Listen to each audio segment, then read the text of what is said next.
গুরু কৃপা ही केवलम आलो गुरुदेवेर कृपा ছাড়া এই জন্মে কোনো কিছু সম্ভব নয়, তাই না? কি করবি? কারা কারা গুরু দীক্ষা নিয়েছেন? দীক্ষা নিয়েছেন? কারা কারা দীক্ষা নেননি হাত তুলুন। আর যারা নিয়েছেন হাত তুলুন। যারা নিয়েছেন? নিয়েছেন, বাহ। দেখো কলিযুগে মনুষ্য জন্ম পেয়ে যদি আমরা গুরু দীক্ষা যদি না নিই, দীক্ষা কেন নেবো? না দেহের অপবিত্র পদার্থকে কিসে পরিণত করবে? না পবিত্র পদার্থে পরিণত করার জন্য কার প্রয়োজন? না গুরুদেবের প্রয়োজন।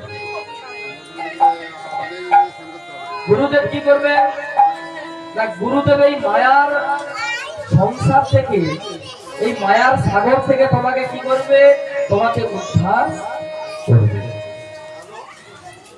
যেমন নৌকা নদীর মাঝ সমুদ্রে যদি আপনি পড়ে যান, আপনাকে উদ্ধার করার জন্য কি হবে? না মাঝি নৌকা নিয়ে যাবে উদ্ধার করার জন্য, তাই না?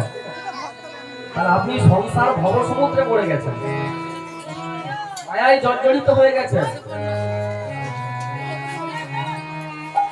এই মায়ারূপ সংসার রূপ এই দাবানলের থেকে, এই সমুদ্র থেকে উদ্ধার করার জন্য কে?